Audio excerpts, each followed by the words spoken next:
Obviously, by the title, you should know what this video is about.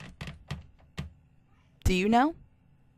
Okay, I'm just going to assume you know. So growing up, my family and I had an old cat named Tigger.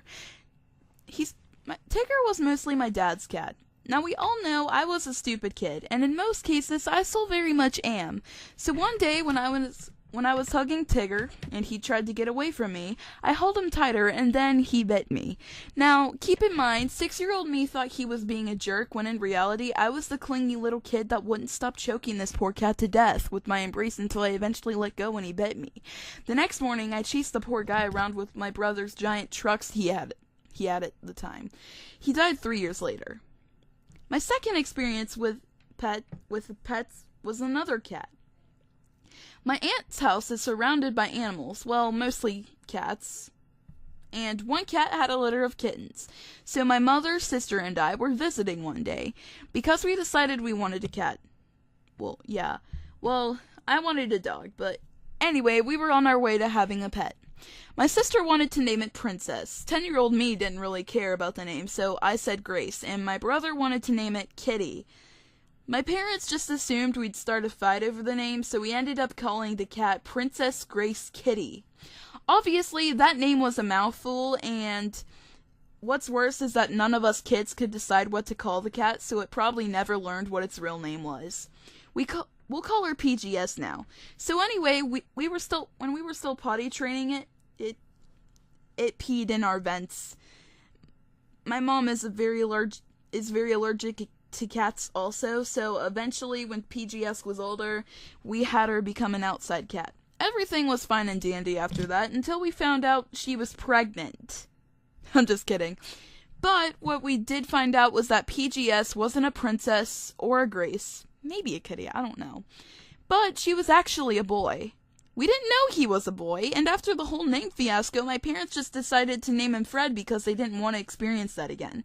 What's funny, though, is that 2 months later, my mom gave Fred to a family of 5 children and a farm. I know he's dead now, but I don't know what happened to him. Fish. Okay, this story actually happened before Fred, and it's actually 2 stories. So, when I was 5, my school had a yearly carnival thing, and one of them was where you could win a fish. Because I was a flimsy 5-year-old with a very bad hand-eye coordination, which is practically still the same now, 10 years later, my uncle decided he'd win a fish for me.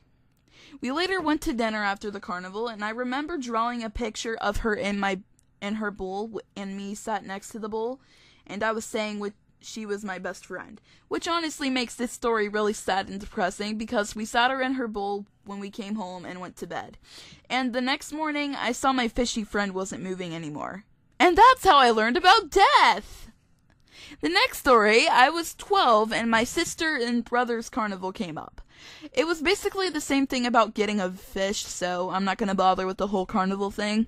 But they did die eventually. And after that, my parents got a few glowfish that are supposed to live longer, but unfortunately for my sister and I, our fish died, but my brother's lasted for 2 years. With the new fish family it got a few days later. Eventually those fish died too, and my parents replaced them again. My sister was bummed, my brother was legit sad, but bless his soul, but it didn't have any effect on me because prior to that experience I already learned that death is inevitable and one day we're no longer going to be here. Okay, now we're going to talk about something better. Now, my parents for a long time said we could never get another pet that isn't stuffed. Before you get creeped out, they weren't talking about taxidermy. They were talking about these guys.